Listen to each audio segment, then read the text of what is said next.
hablado dos, dos semanas ya que el Señor nos había hablado acerca de que de recordar qué es lo que Dios nos había dicho. ¿Se acuerdan? Que el Señor nos hacía preguntas o mejor, nos permitía que nos preguntemos. Perdón. Él hacía que nos preguntemos, ¿qué te ha dicho el Señor?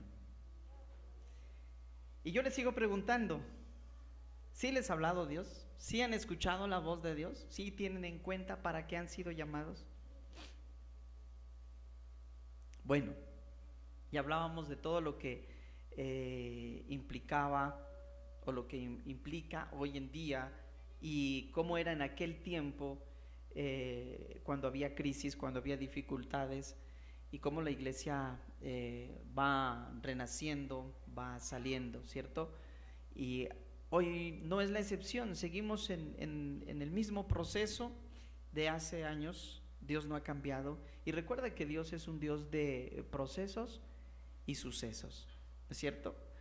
Y como es un Dios de procesos y sucesos, a través de eso Él forma nuestro carácter. Y por eso vivimos lo que vivimos, por eso experimentamos lo que experimentamos. Muchas veces experimentamos quebranto. ¿No es esto cierto? Experimentamos situaciones un poco fuertes, duras, pero ¿qué es lo que la iglesia hace? ¿O qué es lo que la iglesia tiene? ¿Qué es lo que la iglesia debe conocer? ¿Y cómo debe actuar en tiempos de dificultad, en tiempos de crisis? Esta es la segunda plenaria que el ex presidente de Senfol Nacional en Colombia compartió el día del Congreso en Santa Marta. Y hoy quiero, como dice la Escritura, recibiste de gracia, dad de gracia. Hoy quiero compartirles lo que aprendí en Santa Marta con respecto a los elementos que una iglesia debe tener en cuenta en tiempos de crisis, ¿cierto? En tiempos de crisis. Hay personas que dicen que, ¿cómo vamos a decir que estamos en crisis? No, no declare eso. Nada de crisis, estamos bien. Pero es una mentira, ¿no es cierto? Porque sí vivimos crisis y gracias a las crisis es que salimos adelante, gracias a las crisis es que hay creatividad, gracias a las crisis que Dios permite en nuestras vidas es que nosotros maduramos, se forma nuestro carácter. Y esto es muy bueno, ¿no es cierto? No sé si podemos ver la diapositiva.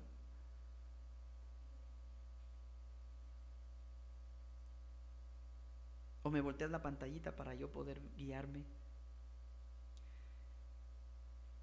Y quiero que nos guiemos en el libro de los Hechos. Vamos buscando el libro de los Hechos en el capítulo 11.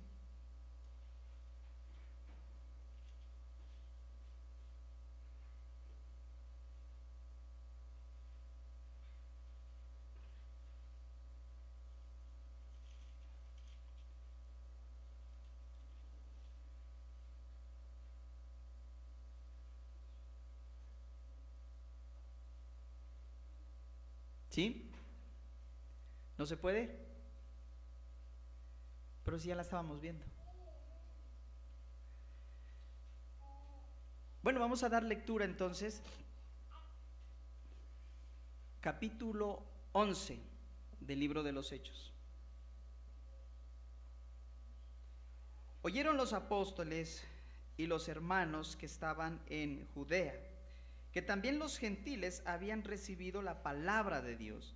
Y cuando Pedro subió a Jerusalén, disputaban con él los que eran de la circuncisión, y diciendo: ¿por qué has entrado en casa de hombres incircuncisos y has comido con ellos? Entonces comenzó Pedro a contarles por orden lo sucedido, diciendo: estaba yo en la ciudad de Jope orando y vi un éxtasis, una visión, algo semejante a un gran lienzo que descendía, que por las cuatro puntas era bajo del cielo y venía hasta mí. Cuando fijé en él los ojos, consideré y vi cuadrúpedos terrestres, y fieras, y reptiles, y aves del cielo. Y oí una voz que me decía: levántate, Pedro, mata y come. Y dije: Señor, no, porque ninguna cosa común o inmunda entró jamás en mi boca. Entonces la voz me respondió del cielo por segunda vez: lo que Dios limpió, no lo llames tú común. Y esto se hizo 3 veces, y volvió todo a ser llevado arriba al cielo. Y aquí luego llegaron 3 hombres a la casa donde yo estaba, enviados a mí desde Cesarea. Y el Espíritu me dijo que fuese con ellos sin dudar. Fueron también conmigo estos 6 hermanos, y entramos en casa de un varón, quien nos contó cómo había visto en su casa un ángel que se puso en pie y le dijo, bueno, y aquí sigue contando Pedro, envía hombres a Jope y haz venir a Simón, el que tiene por sobrenombre Pedro. Él te hablará palabras por las cuales serás salvo tú y toda tu casa. Y cuando comencé a hablar, cayó el Espíritu Santo sobre ellos también, como sobre nosotros al principio. Entonces me encontré de lo dicho por el Señor cuando dijo: vosotros seréis bautizados con el Espíritu Santo. Y si Dios pues los concedió también el mismo don que a nosotros que hemos creído en el Señor Jesucristo. ¿Quién era yo que pudiese estorbar a Dios? Bueno, aquí nos está más o menos hablando acerca de que Pedro no quería compartir la palabra a los que no eran de la circuncisión, es decir, a los judíos, a los extranjeros. Decía, no, eso es como dice la palabra también en otro lado, algo bien duro, ¿no? No podemos tirar perlas a los cerdos, así, tan fuerte como eso. Entonces Pedro dice, no, yo no puedo tropezar. Si Dios me dijo, cuando Él dijo que mate y coma de lo que era inmundo, pues resulta que todos los que no eran judíos se los consideraba inmundos. Entonces resulta que Pedro se da cuenta cuando ve esa visión que el lienzo baja y dice, bueno, Dios me está diciendo que también comparta a los gentiles, a los que no son judíos. Y entonces ellos empiezan a compartir, y obviamente el evangelio se empieza a propagar cada vez más, cada vez más. En el 17 dice, si Dios pues les concedió también el mismo don que a nosotros que hemos creído en el Señor Jesucristo, ¿quién era yo que pudiese estorbar a Dios? Entonces, oídas estas cosas, callaron y glorificaron a Dios diciendo, de manera que también a los gentiles ha dado Dios arrepentimiento para vida. Es decir, entonces la salvación es para todos, no solamente era para el pueblo judío. ¿Sí? Luego, en el 19 dice, y bueno, y hasta aquí vamos viendo una situación, ya había un problema, ya había una crisis, eso generó crisis, porque muchos de los judíos se enojaban, decían, ¿cómo así que vamos a permitir que los paganos, que los malos, que los pecadores se salven, como quien dice, ¿no? Y bueno, ya había un problema. Y sigamos leyendo en el 19, dice, ahora bien, los que habían sido esparcidos a causa de la persecución que hubo con motivo de Esteban, pasaron hasta Fenicia, Chipre, Antioquía, no hablando a nadie la palabra, sino solo a los judíos. Mira, ahí ratifica, ¿no?, que solamente ellos hablaban a los judíos. Y aquí vemos otra crisis, otro problema que está ahí mostrándose en el versículo 19. A raíz de la muerte de Esteban, como que se llenaron de pánico, de miedo, y obviamente eso hizo de que la iglesia se expanda. La iglesia primitiva, los discípulos del Señor Jesús se fueron expandiendo, los mandaron para otro lado, como dice ahí. Ahora bien, los que habían sido esparcidos a causa de la persecución, y esa palabra subraye persecución, ¿eso produce crisis o no? ¿Usted qué piensa? ¿Qué cree?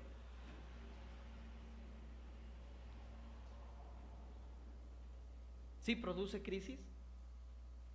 ¿No es cierto que sí? ¿Cuántos de ustedes se han sentido perseguidos alguna vez? Tal vez no como en aquel entonces, como para matar, como lo mataron a Esteban. Pero ¿cuántos de ustedes los han hecho sentir mal por ser cristianos? Yo levanto la mano, yo digo sí, a mí muchas veces me tiraron cosas en la cara, me regaron licor en la cabeza porque no quería recibir una copa. Bueno, me humillaron, me gritaban cosas soeces, feas, ¿cierto? Bueno, y en algún momento también me decían, cuando empecé los caminos, me decían, uy, ya viene el pastor, ya viene Yo no era pastor, apenas estaba empezando, pero empecé a decir amén. Y vea, se les cumplió la profecía en el insulto, aún en el insulto me profetizaron. Y se cumplió, la palabra tiene poder. Entonces vemos claramente aquí en el 19 que sí había crisis, esa era la crisis. Y más aún, dice, los esparcieron. Y esta es la iglesia que estaba en Antioquía, ¿no es cierto? Dice, ahora bien, los que habían sido esparcidos a causa de la persecución que hubo con motivo de Esteban, pasaron hasta Fenicia, Chipre, Antioquía, no hablando a nadie la palabra, mire eso, sino solo a los judíos. Es como decir que nosotros ahorita nos esparciéramos y empezáramos a hablar de la palabra solo a los cristianos, ¿cierto? Pero cuando se ve que también se les dio la oportunidad a los que no eran judíos, entonces empiezan a hacer otras cosas. Dice, pero había entre ellos unos varones de Chipre y de Cirene, los cuales cuando entraron a Antioquía hablaron también a quienes, a los griegos, anunciando el evangelio del Señor Jesús. Y la mano del Señor estaba con ellos, y gran número creyó y se convirtió al Señor. Pero enfoquémonos entonces en esa persecución. ¿Qué es lo que ocasiona la persecución? Cuando a usted lo persigue, ¿qué tiene que hacer? Cuando con mi esposa, con mi familia estábamos en Pupiales, hubo persecución. Los satanistas nos persiguieron, nos perseguían, e hicieron que nos fuésemos de ese lugar, porque ya mis hijas estaban actuando de maneras raras. Ya me encontraba, iba en el camino en el carro y en motos me seguían y me hacían caras, me querían como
llegaran a Cuenca. ¿Cuántas? 11 horas en carro. Pero resulta que en aquel entonces no había carro. Tenían que moverse a pie, otras veces caminando y algunas veces en burro, ¿cierto? Y los burros no corren, a menos 2 kilómetros por hora corren. Entonces, bueno, miren lo que ahí sucedía. Era una crisis tremenda, y cuando el pueblo huye, deja muchas cosas. Cuando usted ha sido perseguido muchas veces o así humillado, ¿ha perdido o no? Ahora con esto de la pandemia, por ejemplo, mucha gente tuvo que dejar trabajos, negocios. Nosotros mismos tuvimos que dejar la sede anterior. Bueno, tantas cosas. Muchos en una huida sufren pérdidas también. ¿Qué clase de pérdida? Pérdidas humanas, pérdidas materiales, pérdidas económicas. ¿Eso no es crisis? ¿Qué dicen ustedes? Claro, pero gracias a Dios y por su misericordia, mira, aquí estamos, ¿cierto? El punto aquí es que podamos identificar en esta iglesia primitiva, quisiera que identifiquemos 4 elementos de una iglesia que supera las crisis. 4 elementos de una iglesia que supera las crisis. Y entonces, continuemos, por favor. Y la primera es que a pesar de la situación, no dejaron de predicar.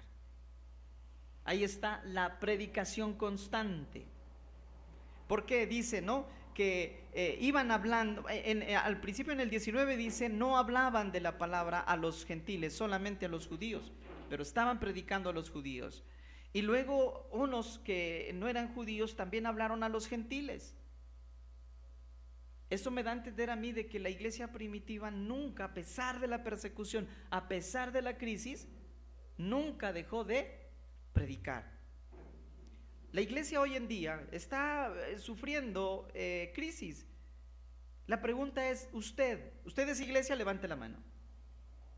¿Usted es iglesia o no es iglesia? Claro, yo soy iglesia.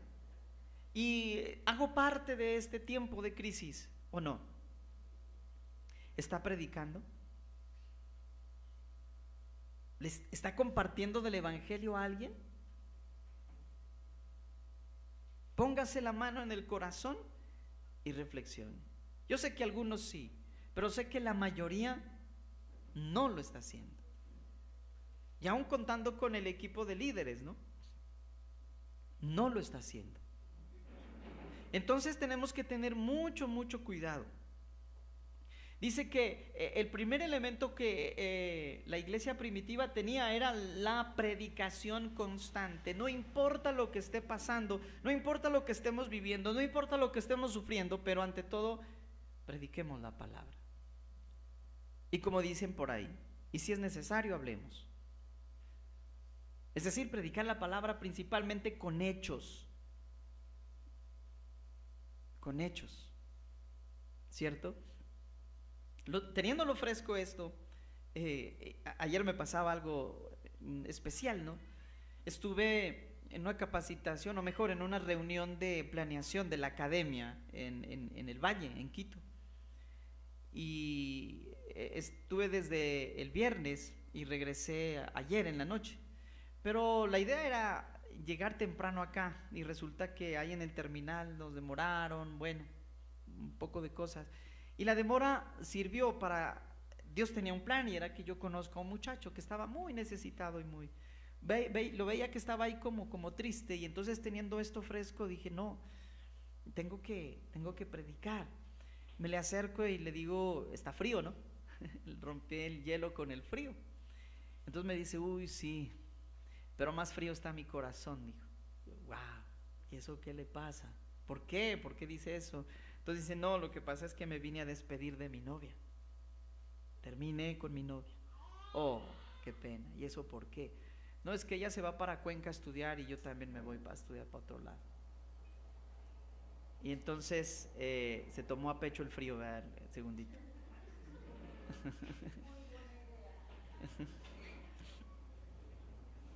Ya, nadie más me entra, ¿no? Es, los que lleguen ya afuera les toca. Por llegar tarde. Entonces me empieza a contar su situación, y voy a que cada suceso cada proceso que el Señor nos hace vivir, a veces un poco crítico, pues es porque Dios se quiere manifestar de alguna manera. Es porque Dios quiere decirnos algo y hacernos hacer algo. Por eso siempre decimos nosotros que Dios es un Dios de procesos y sucesos. No se olvide de eso. Dios es un Dios de procesos y de sucesos. Y a través de eso somos formados en nuestro carácter. ¿No es cierto? ¿Qué dice 2 de Timoteo 4 del 1 al 2? Segunda de Timoteo 4 del 1 al 2 nos habla de que es necesario predicar la palabra a tiempo y fuera de tiempo. Esa es la idea que nos da la iglesia primitiva. Ellos estaban en una situación fea, difícil por la persecución, pero más sin embargo,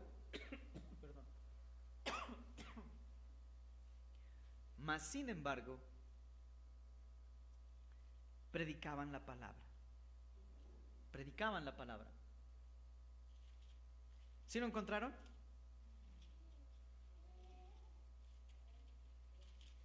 ¿No hay?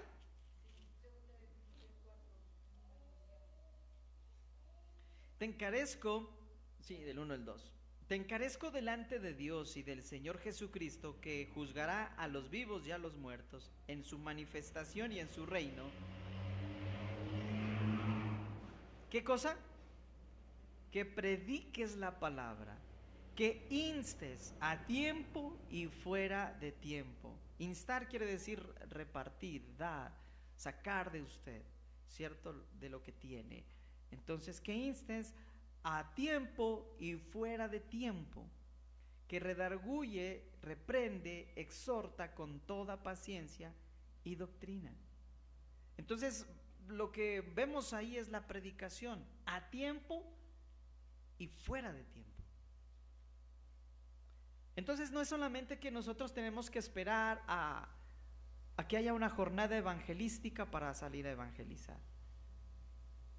No tenemos que esperar a que el pastor diga, bueno, vamos a salir a evangelizar.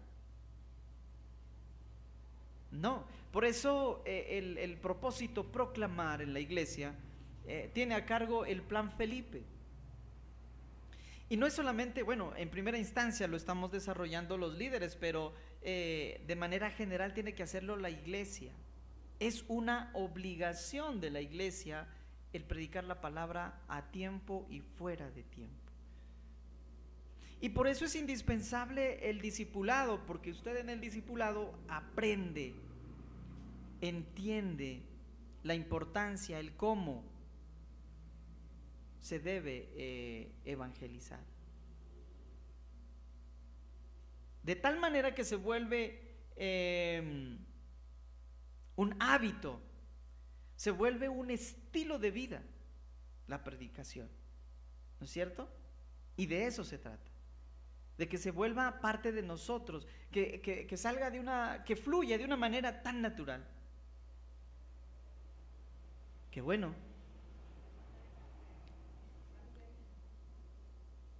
Entonces, el primer punto es ese. Sigamos.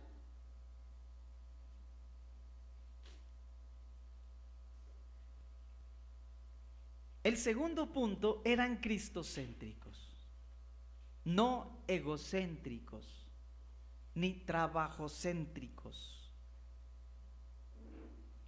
El segundo elemento que la iglesia en ese tiempo, cuando pasaban crisis, era cristocéntrico. Y nos dice el capítulo 11, versículos 20 y 21, dice: pero había entre ellos unos varones de Chipre y de Cirene, ya lo leímos, los cuales cuando entraron en Antioquía hablaron también a los griegos anunciando el evangelio del Señor.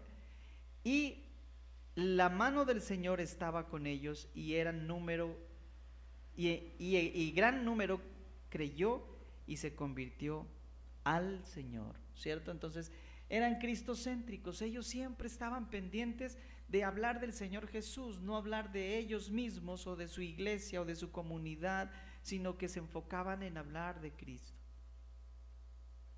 A veces nosotros, ayúdeme a ir a la puertica. A veces nosotros cometemos un error, y es que en el momento de predicar, empezamos como a enfocarnos en nosotros. Yo recuerdo alguna vez una persona que me estaba evangelizando, ¿no? Y me estaba hablando de mí, y estaba hablándome primero obviamente dijo, bueno, del Señor, pero después empezó a hablar, se desenfocó de Cristo y me empezó a hablar de su iglesia. Entonces, ves que acá nosotros hacemos esto, y es que nosotros acá esto, en cambio ellos mire cómo hacen, mientras que nosotros hacemos esto. Y empezó a resaltar la obra de su comunidad y se olvidó de Cristo. Eso tenemos que tener cuidado nosotros. ¿De acuerdo? Y ese es el segundo elemento que la iglesia primitiva tenía para enfrentar las crisis. ¿Cuál era el primero?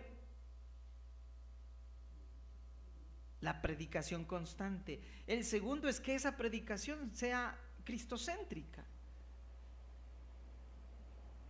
que no sea egocéntrica, porque no sé si usted ha visto también, hay personas que empiezan a hablar o a compartirle a alguien y empiezan yoyos. No, vea, es que yo lo que yo haría o lo que yo he hecho es esto. Yo enseño así, yo hago asá, yo. O mi familia, o mi. Entonces, y dejamos a veces de lado lo que realmente debemos predicar, que es a Cristo. Tenemos que ser entonces cristocéntricos, ¿cierto? Que todo lo que nosotros hablamos, decimos y hacemos tiene que estar en torno a Cristo. Los perseguidores, por ejemplo, ¿cómo se da cuenta uno que está siendo cristocéntrico o teocéntrico? Cuando los perseguidores o las personas que no están como de acuerdo, los que están todavía con el corazón duro, en una oportunidad nos decían, ¿por qué tienes que meter a Dios en esto? Sácalo a Dios de esto. En todo quieres meter a Dios. Que me voy de paseo. No, pues vamos de paseo, ¿qué vas a meter a Dios aquí? Que me voy a... No, ¿y por qué tienes que meter a todo Dios? Que hay un problema y que hay que resolverlo, pues vamos a hablar con Dios. No, Dios, ¿qué tiene que ver aquí? ¿Nota? Entonces, ¿eso qué quiere decir? De que tú o yo estamos hablando de una manera cristocéntrica o teocéntrica, porque tenemos a Dios en la punta de la lengua. Porque de la abundancia del corazón habla la boca. Entonces, cuando tú estás en una conversación casual, te encuentras con un amigo, te encuentras con un conocido y empiezas a entablar una comunicación, una conversa, ¿qué sucede? ¿Qué sale por tus labios? ¿Qué sale por tu boca? A la hora de dar un consejo, de hablarle a alguien, a veces más hablamos de nosotros mismos, nos damos gloria a nosotros y nos olvidamos de que el protagonista es Cristo, de que Él es el que ha hecho las cosas. ¿Me comprende? Entonces, predicar permanentemente, ser cristocéntricos. Sigamos.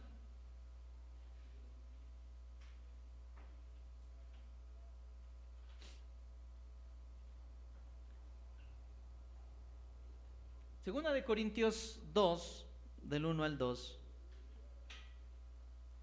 Hermanos en Cristo, cuando fui a ustedes para hablarles de los planes que Dios tenía en secreto, no lo hice con palabras difíciles ni traté de impresionarlos. Al contrario, decidí hablarles solo de Cristo. Ahí está la parte cristocéntrica también, ¿no es cierto?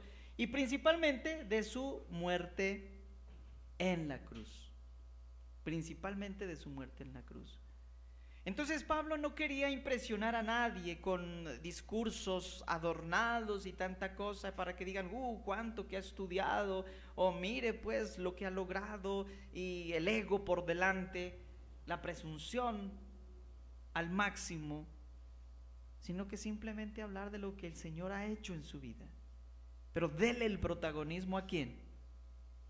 A Cristo. Eso es todo. Dale el protagonismo a Cristo.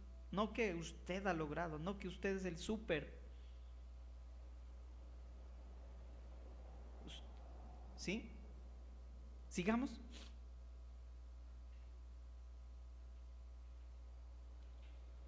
(22 y 26 de Hechos 11). Luego, la noticia de estas cosas a oídos de la iglesia que estaba en Jerusalén, y enviaron a Bernabé que fuese hasta Antioquía. Cuando llegó y vio la gracia de Dios, se regocijó y exhortó a todos a que con propósito de corazón permaneciesen fieles al Señor. ¿Cierto? Entonces yo diría, aquí hay un elemento más que sería como la fidelidad a Dios. Fidelidad a Dios.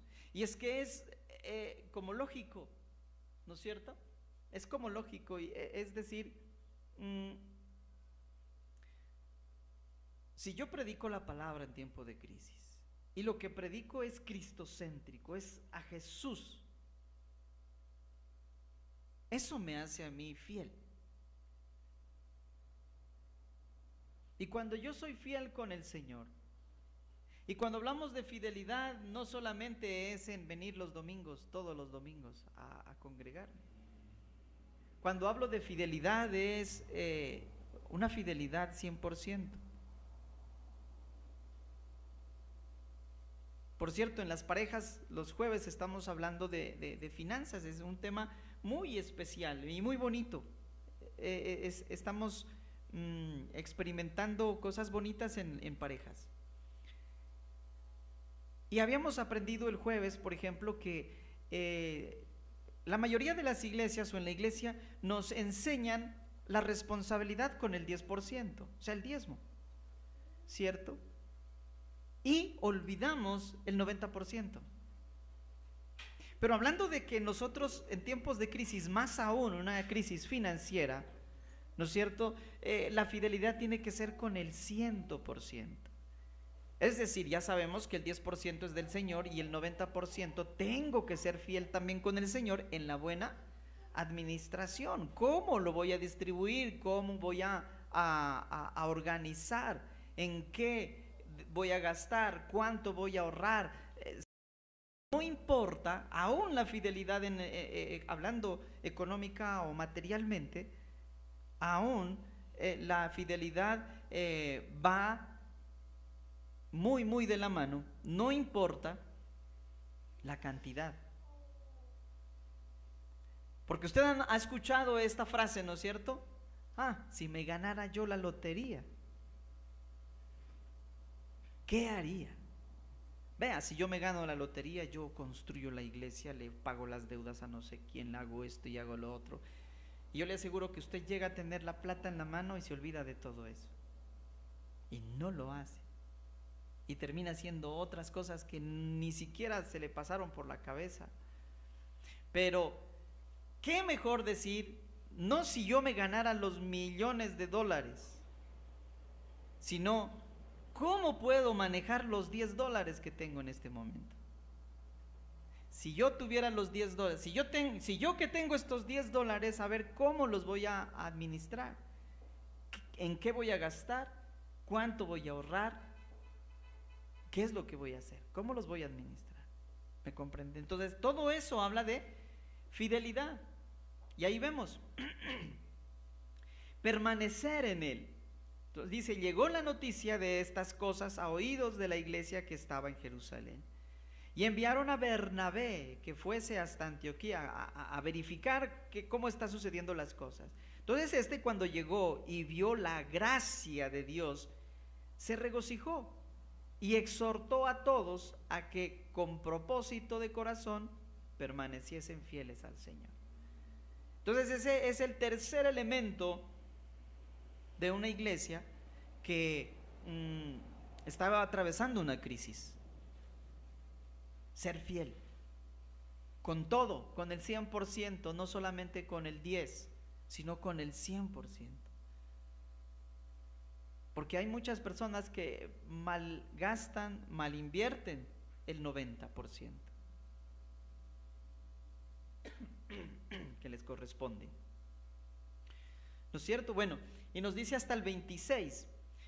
El 24 dice, porque era varón bueno y lleno del Espíritu Santo y de fe, y una gran multitud fue agregada al Señor. Después fue Bernabé a Tarso para buscar a Saulo, y hallándole le trajo a Antioquía.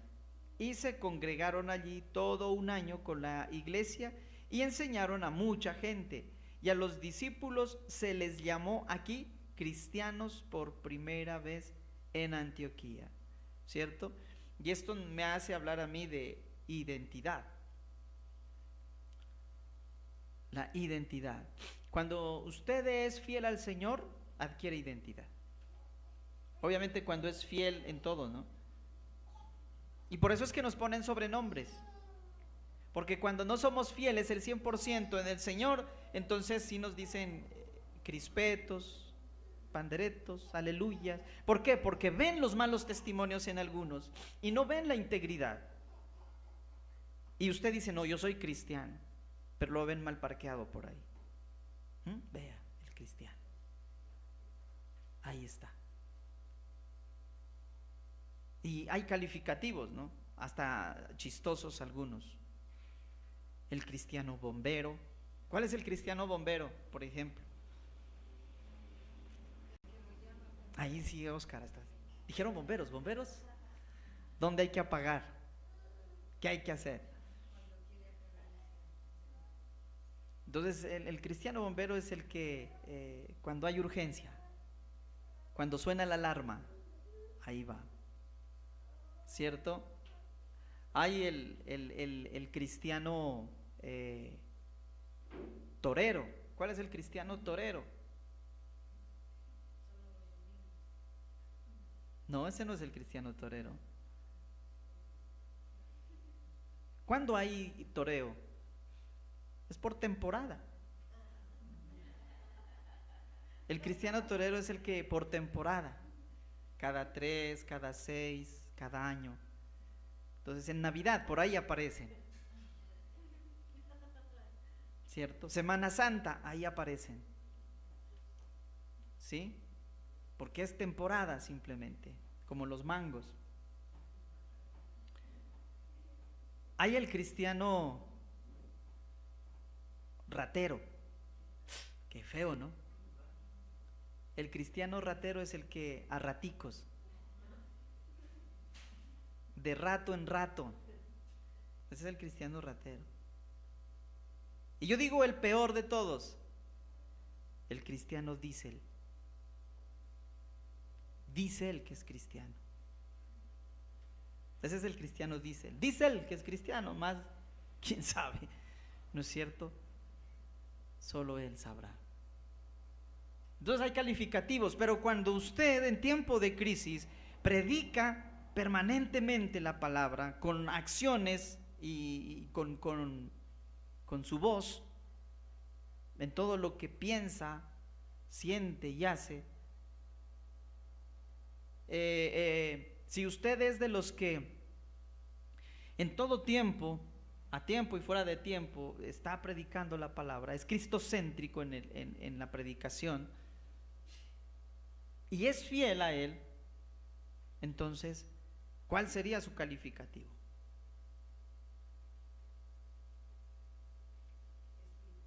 Es un espiritual, ¿no es cierto? Un cristiano espiritual, un cristiano que ahí está en la batalla, que supera la crisis, el que está edificado sobre la roca, ¿cierto? Bueno, Y avancemos.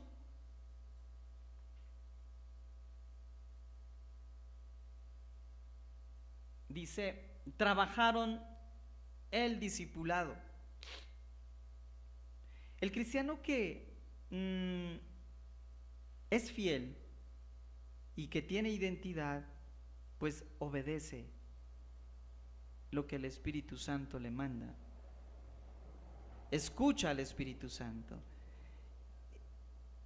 Y el Espíritu Santo que fue entregado por el Señor cuando partió, pues es el que nos insta o nos redarguye, nos habla dentro de que tenemos, de qué es lo que tenemos que hacer.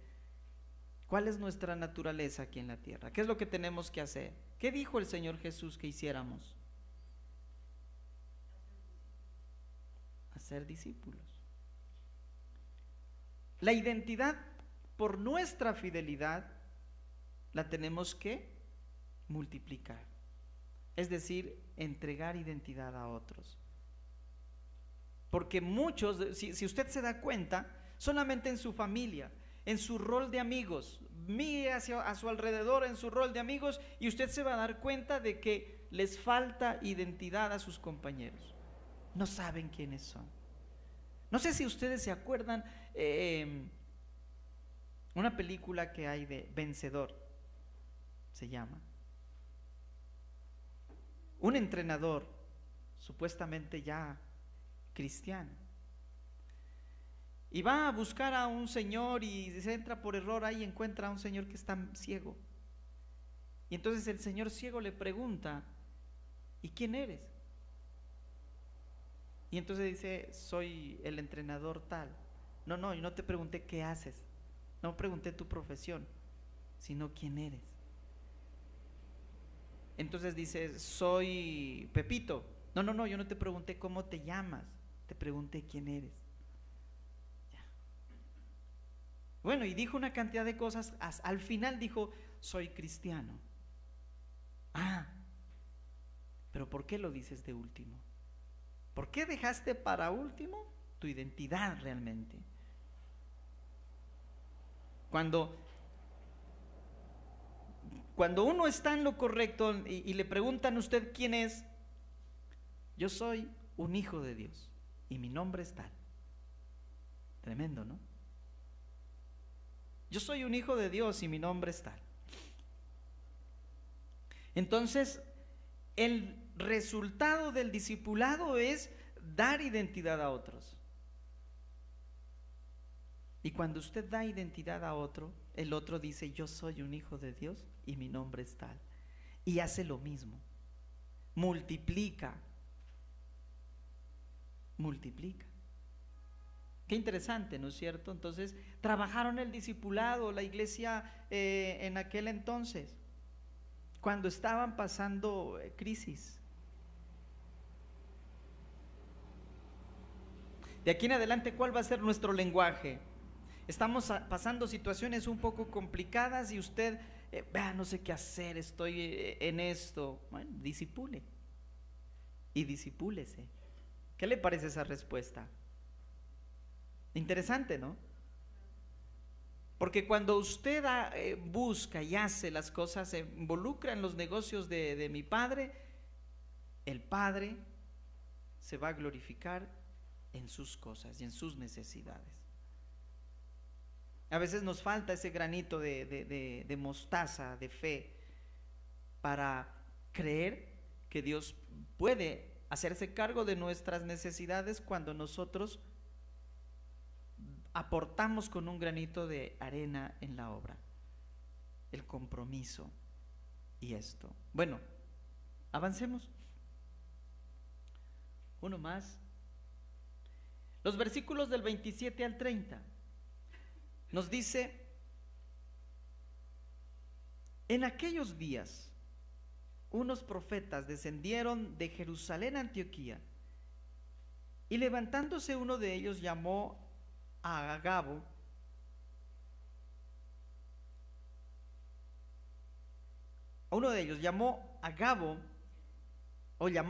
Agabo, que daba a entender por el Espíritu que vendría una gran hambre en toda la tierra habitada, la cual sucedió en tiempo de Claudio.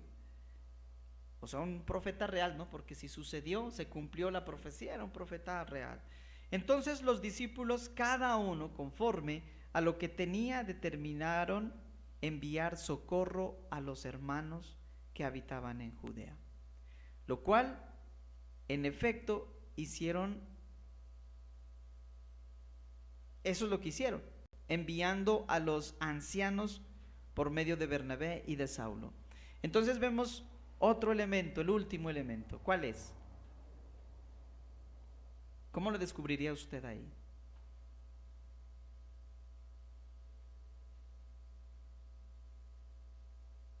Repito la palabra. En aquellos días unos profetas descendieron de Jerusalén a Antioquía, y levantándose uno de ellos, llamado Agabo, daba a entender por el Espíritu que vendría una gran hambre en toda la tierra habitada, la cual sucedió en tiempo de Claudio. Y aquí viene la respuesta. Entonces, los discípulos, cada uno conforme a lo que tenía, ¿qué determinaron?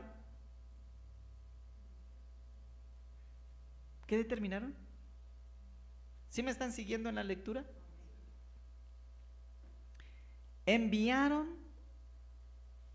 Enviar socorro a los hermanos que habitaban en Judea. Entonces yo veo ahí un cuarto elemento, que es la ayuda, ¿no? En aquellos días unos profetas descendieron de Jerusalén a Antioquía, y levantándose uno de ellos, ahí está, y ahí vemos claramente en el 29 que determinaron enviar socorro. Entonces recapitulemos los 4 elementos de la iglesia que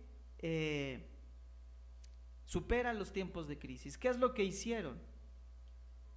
Primero, no dejaban de predicar. Muy bien, seguían predicando. Segundo, lo que predicaban eran cristocéntricos, no hablaban de ninguna otra cosa sino de Jesús y la obra de Él en sus vidas. O sea, testificaban. Tercero,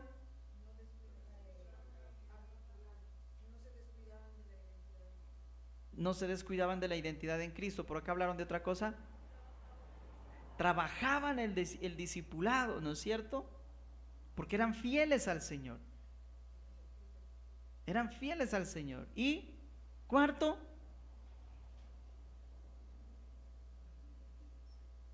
se ayudaban unos a otros. Se ayudaban mutuamente. ¿Queda claro? ¿O lo repetimos?